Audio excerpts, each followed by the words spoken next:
নমস্কাৰ, এইটো শুভ আছাম চেনেলত আপোনালোকক এটা নতুন ভিডিঅ'লৈ স্বাগতম জনালোঁ। তো অৰুণোদয়ৰ যিটো পইচা আছিল 3 পইণ্টৰ, সেইটো 17 ছেপ্টেম্বৰত সোমাবৰ কথা আছিল, কিন্তু চৰকাৰে এতিয়া কিছুমান যথেষ্ট গুৰুত্বপূৰ্ণ আপডেট জাৰি কৰিছে, কিছুমান নিয়ম সলনি হৈছে আৰু যাৰ জৰিয়তে আপোনালোকে 17 ছেপ্টেম্বৰত টকা লাভ নকৰিব। তো অৰুণোদয় হিতাধিকাৰী যিসকল মানুহে পুৰণি হিতাধিকাৰী আছিল, যিসকল মানুহে টকা লাভ কৰি আছিল আৰু যিসকল মানুহৰ নতুন হিতাধিকাৰী আছিল তেওঁলোককো ফৰ্ম জমা কৰিবলৈ কৈছিল চৰকাৰে। তো নিশ্চয় আপোনালোকে এটা পত্ৰ আৰু বহি লাভ কৰিছে, কিন্তু 17 ছেপ্টেম্বৰত পইচা সোমাবৰ কথা আছিল। এতিয়া চৰকাৰে কিছুমান আপডেট জাৰি কৰিছে, যিটোৰ বিষয়ে আপোনালোকে নাজানে। এতিয়া আমি সেইটো ডিটেইলছত ডিছকাছ কৰিম। আৰু কিছুমান মানুহৰ ডাউট আছিল আৰু কনফিউজনত আছিল যে এটকা নোসোমালে মেছেজটো, মানে এটকা যে একাউণ্টত সোমায় সেইটো মেছেজটো নাহিলে তেনেহ'লে কি পইচা পাব নে নাপাব, সকলো ডিটেইলছ এই ভিডিঅ'ত ডিছকাছ কৰিম। তো আহা ভিডিঅ'টো ষ্টাৰ্ট কৰোঁ। তো সৰ্বপ্ৰথম আপোনালোকে পোষ্টাৰটো দেখি আছে, ইয়াত আপোনালোকে চোৱা যে এইটোৱে নতুন নিয়ম জাৰি কৰিছে চৰকাৰে। ইয়াত দিয়া আছে যে 17 ছেপ্টেম্বৰ নহয় 25 ছেপ্টেম্বৰত আপোনালোকে টকাটো লাভ কৰিব। 17 ছেপ্টেম্বৰ 2025 পৰিৱৰ্তে 25 ছেপ্টেম্বৰত আপোনালোকে পইচাটো লাভ কৰিব। কেন্দ্ৰীয় সভাৰন্তনী অনুষ্ঠান, ঠিক আছে, 3 পইণ্টৰ হ'ব। মুখ্য অতিথি আছে ডক্টৰ হিমন্ত বিশ্ব শৰ্মা। এইটো পুৱা 10:30 হ'ব আৰু চিকিৎসা বিজ্ঞান মহাবিদ্যালয় খেলপথাৰৰ এইটো এটা অনুষ্ঠান হ'ব। তো তেতিয়া সোমাব প্ৰায় 38 লাখ প্লাছ পৰিবাৰে এতিয়া অৰুণোদয় আঁচনি লাভ কৰিছে। যদি আপোনালোকে বাদ আছিল তো এতিয়া আপোনালোকে নিশ্চয় লাভ কৰিছে। আৰু এতিয়া হ'ল কথাটো যে 25 তাৰিখত সোমাব, আজি নোসোমাব, ঠিক আছে। 17 ছেপ্টেম্বৰত আপোনালোকে নাপাব টকা, তো 25 ছেপ্টেম্বৰত পাই যাব। এতিয়া কথাটো হ'ল যে এটকা যদি একাউণ্টত সোমোৱা নাই তেনেহ'লে কি পইচাটো লাভ কৰিব নে নাই, ঠিক আছে।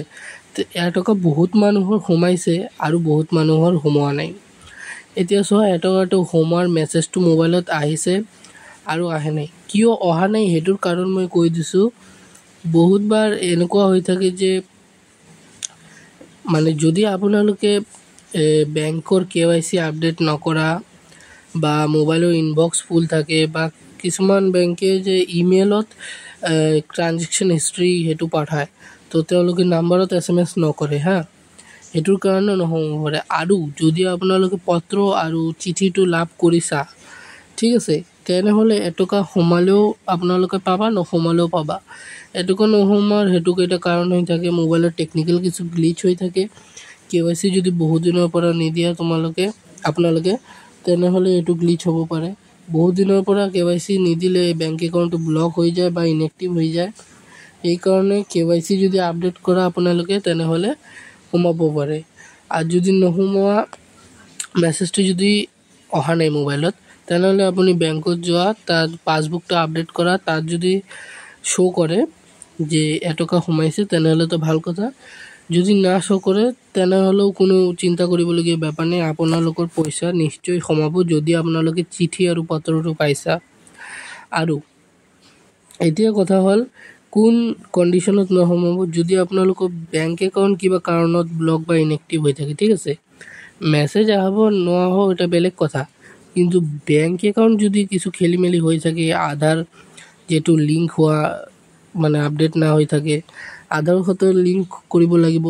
তাৰপিছত যদি তাত মোবাইল নাম্বাৰটো আপডেট নহৈ থাকে বা বেলেগ মোবাইল নাম্বাৰ লিংক হৈ আছে বা আপডেট কৰা নাই, বেংকৰ KYC বহুত দিনৰ পৰা জমা কৰা নাই, সেইটো কৰিবলৈ আপোনালোকে চাব। 25 ছেপ্টেম্বৰলৈকে আপোনালোকৰ টাইম আছে। বেংকত যিসকল ফল্ট আছে আপোনালোকে ঠিক কৰি লওক।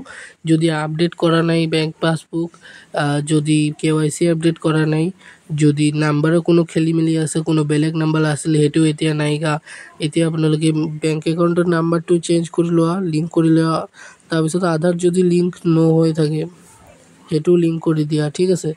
এই 4-5টা কাম আপোনালোকে কৰিলে পইচা সোমাব। কোনোবাই যদি টাকা মানে মেছেজটো পায় নাপায় সেইটো কথা নাই, তেওঁলোকৰ সমান নিশ্চয় টকা সোমাব 25 তাৰিখত।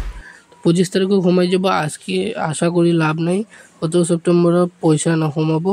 তো আজি ভিডিঅ'টো সামৰোঁ মই।